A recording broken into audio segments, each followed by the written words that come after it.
Tonight I'm going to show you a Ceratophrys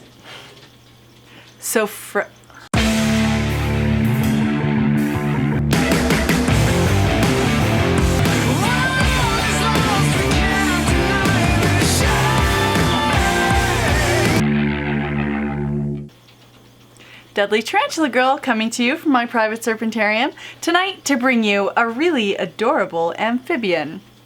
Tonight I'm going to show you a Ceratophrys cranwelli, also known as an Argentinian horned frog, and this one is really special because it is albino.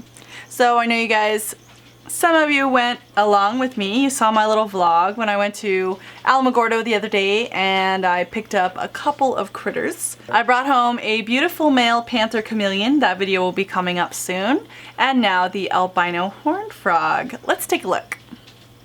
So you can see this adorable little darling hiding in her little burrow here. And this one is an albino. She has the pink eyes and the not translucent skin, but really light limey green color.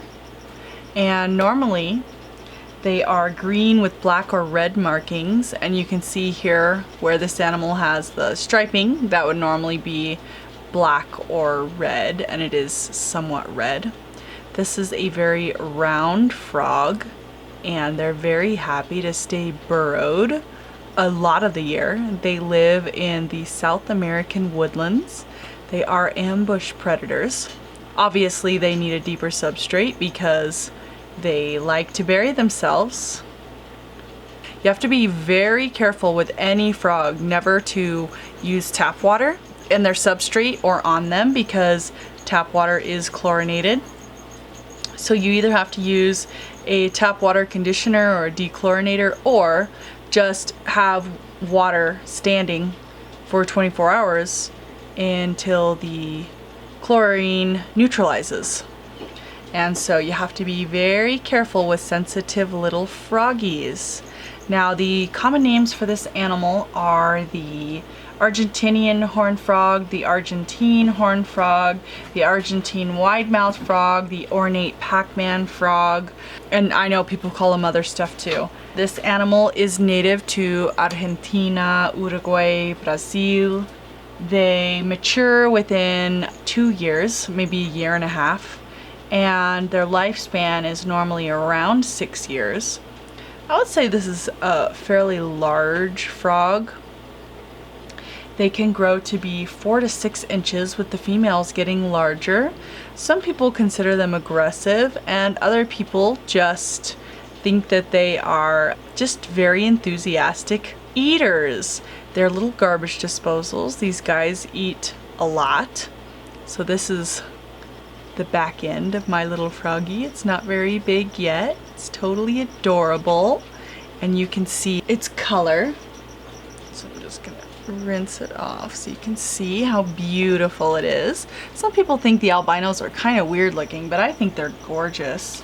This animal does have the capability to puff up when they're trying to look scary, and also to make a really wild screaming noise, which I find highly adorable. The females spawn 1,000 to 2,000 eggs, and those little eggs will morph out in around 1 month.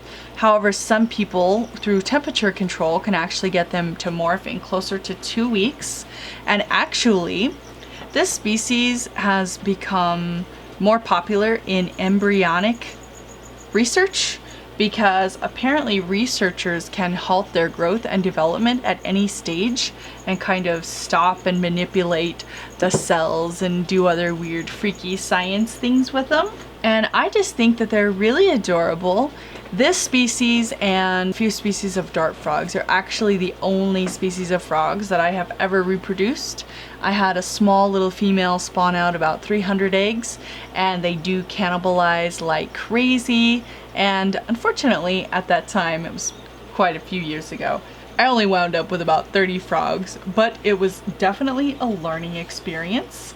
The tadpoles do cannibalize like crazy, and they actually are able to eat worms and things like that really early on. So they're a very interesting, very cool species. This one's just a little baby, as you can see. They're very round. They have those pointed eyes on the tops of their heads and giant mouths. I don't know if you can see. The mouth goes from the front of the head all the way back behind the eyes.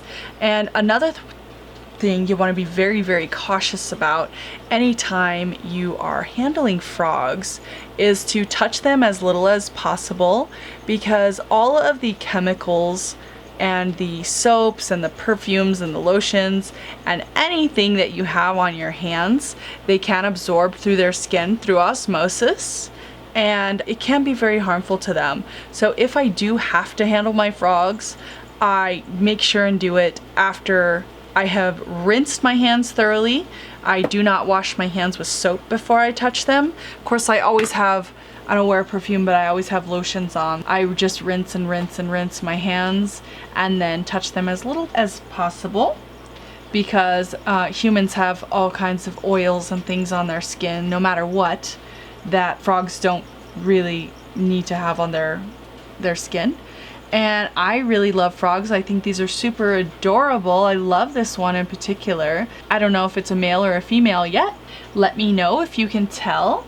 And let me know if you would like me to pair up this animal and attempt to reproduce it in the future. Well, I hope you guys liked seeing that fat little cutie just sitting in the mud.